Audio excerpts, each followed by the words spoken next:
ಟೇಸ್ಟಿಯಾಗಿ ಸಿಂಪಲ್ಲಾಗಿ ಯಾವುದೇ ಮಸಾಲ ಪದಾರ್ಥ ಯೂಸ್ ಮಾಡದೆ ಟೇಸ್ಟಿಯಾಗಿರೋ ಜವಳಿಕಾಯಿ ಪಲ್ಯ ಹೇಗೆ ಮಾಡೋದು ಅಂತ ನೋಡೋಣ. ಹಾಯ್ ಎಲ್ಲರಿಗೂ welcome back to my mini blog.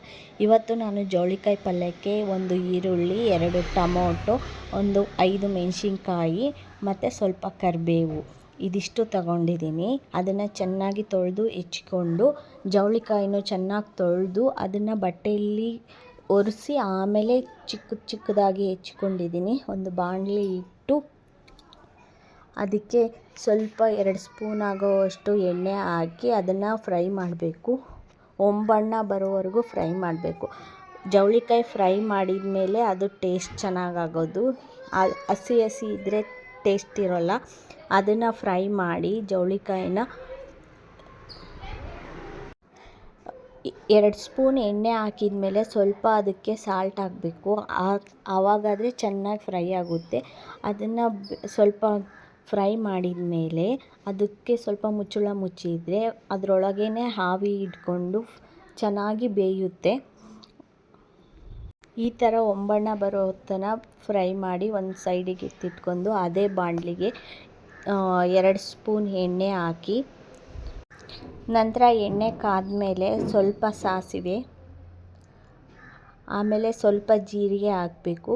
ಎಣ್ಣೆ ಕಾದ್ಮೇಲೆ ಹಾಕಬೇಕು. ಸಾಸಿವೆನ ಯಾವತ್ತಿದು ಎಣ್ಣೆ ಕಾದ್ಮೇಲೆ ಹಾಕಬೇಕು. ಇಲ್ಲ ಅಂದರೆ ಆ ಸಾಸಿವೆಯಲ್ಲಿರೋ ಕಹಿ ಅಂಶ ಹಾಗೆ ಉಳಿಯುತ್ತೆ. ಅದು ಅಡುಗೆದ ಟೇಸ್ಟೇ ಚೇಂಜ್ ಆಗುತ್ತೆ. ಸಾಸಿವೆ ಚಟಪಟ ಅಂತ ಸಿಡಿದ ಮೇಲೆ ಜೀರಿಗೆ ಹಾಕಬೇಕು. ಜೀರಿಗೆ ಹಾಕಿದ ಮೇಲೆ ಸ್ವಲ್ಪ ಲೋ ಫ್ಲೇಮಲ್ಲಿ ಕರಿಬೇವು ಹಾಕಿ ಆಮೇಲೆ ಈರುಳ್ಳಿ ಹಾಕಬೇಕು. ಈರುಳ್ಳಿಗೆ ಸ್ವಲ್ಪ ಉಪ್ಪು ಹಾಕಿ ಫ್ರೈ ಮಾಡಿದರೆ ಈರುಳ್ಳಿ ಬೇಗ ಬೇಯುತ್ತೆ. ಈರುಳ್ಳಿ ಬಾಡಿಸಿದ ಮೇಲೆ ಈರುಳ್ಳಿ ಬೆಂದ ಮೇಲೆ ಈರುಳ್ಳಿ ಘಾಟ ಆಗಬಾರ್ದು ಅಂದರೆ ಸ್ವಲ್ಪ ಉಪ್ಪು ಹಾಕಿ ಬಾಡಿಸಿ ಅದಕ್ಕೆ ಮುಚ್ಚಳ ಮುಚ್ಚಬೇಕು.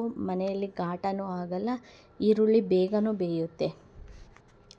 ಆಮೇಲೆ ಮೆಣಸಿನ್ಕಾಯಿ ಹಾಕಿ, ನಿಮಗೆ ಖಾರಕ್ಕೆ ಎಷ್ಟು ಬೇಕೋ ಅಷ್ಟು ಮೆಣಸಿನ್ಕಾಯಿ ತಗೋಬೋದು. ನಾನು 5 ಮೆಣಸಿನ್ಕಾಯಿ ತಗೊಂಡಿದ್ದೀನಿ. ಉಪ್ಪು ಹಾಕಿ ಬಾಡಿಸಿ ಅದಕ್ಕೆ ಮುಚ್ಚಬೇಕು. ಅದು ಸ್ವಲ್ಪ ಬೆಂದ ಮೇಲೆ ಓಪನ್ ಮಾಡಿ ನೋಡಿದರೆ ಈ ಥರ ಹೊಂಬಣ್ಣ ಬಂದಿರುತ್ತೆ. ಆ ಟೈಮಲ್ಲಿ ಟೊಮೊಟೊ ಹಣ್ಣು ಹಾಕಬೇಕು. ನಾನು 2 ಟೊಮೊಟೊ ತಗೊಂಡಿದ್ದೀನಿ. ನಿಮಗೆ ಎಷ್ಟು ಹುಳಿ ಬೇಕು ಅಂದರೆ ಇನ್ನೂ ಒಂದು ಹಾಕ್ಬೋದು. ನಮ್ಮ ಮನೇಲಿ ಹುಳಿ ಜಾಸ್ತಿ ತಿನ್ನಲ್ಲ ಅಂತ ನಾನು 2 ಟೊಮೊಟೊ ತಗೊಂಡಿರೋದು.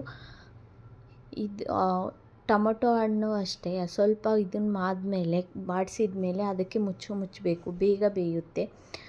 ಈ ಗ್ಯಾಸ್ ಪ್ರಾಬ್ಲಮ್ಮಲ್ಲಿ ಬೇಗ ಅಡುಗೆ ಆಗಬೇಕು ಅಂದರೆ ಒಗ್ಗರಣೆ ಹಾಕಿದ ಮೇಲೆ ಈ ಥರ ಮುಚ್ಚಬೇಕು. ಆ ಥರ ಮುಚ್ಚಿದ್ರೆ ಬೇಗ ಅಡುಗೆ ಆಗುತ್ತೆ.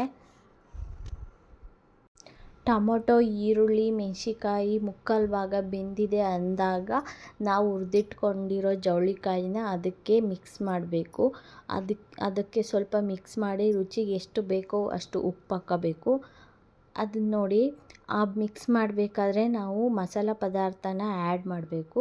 ನಿಮಗೆ ರುಚಿಗೆ ಖಾರ ಅಷ್ಟೇ ಸಾಕು ಅಂದರೆ ಚಿಲ್ಲಿ ಪೌಡರ್ ಏನು ಬೇಡ.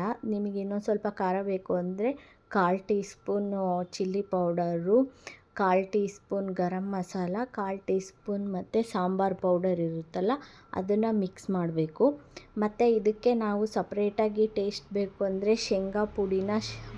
ಶೇಂಗಾನ ಹುರಿದು ಪುಡಿ ಮಾಡ್ಕೊಂಡು ಸಹ ಹಾಕ್ಬೋದು. ಇಲ್ಲ ಅಂದರೆ ಗುರಳ್ ಪುಡಿ ಇರುತ್ತೆ, ಗುರಳ್ ಪುಡಿನೂ ಹುಚ್ಚೆಳ್ಳು ಅಂತ ಕರೀತಾರೆ, ಅದ್ರ ಪುಡಿನೂ ಹಾಕ್ಬೋದು. ನಾನು ಅದನ್ನ ಯಾವುದು ಆ್ಯಡ್ ಮಾಡಿಲ್ಲ ಇದರಲ್ಲಿ. ಇದೇ ಚೆನ್ನಾಗಿರುತ್ತೆ ಟೇಸ್ಟು.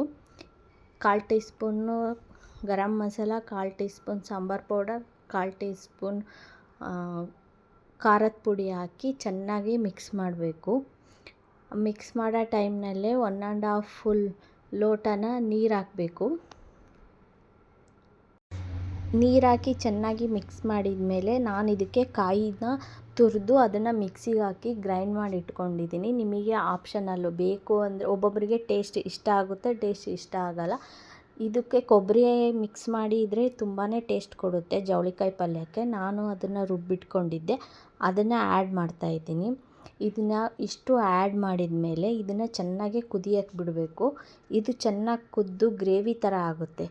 ಆಗ ಚಪಾತಿಗಾಗಲಿ, ರೊಟ್ಟಿಗಾಗಲಿ, ಪರೋಟಕ್ಕಾಗಲಿ ಇದು ತುಂಬಾ ಚೆನ್ನಾಗಿರುತ್ತೆ.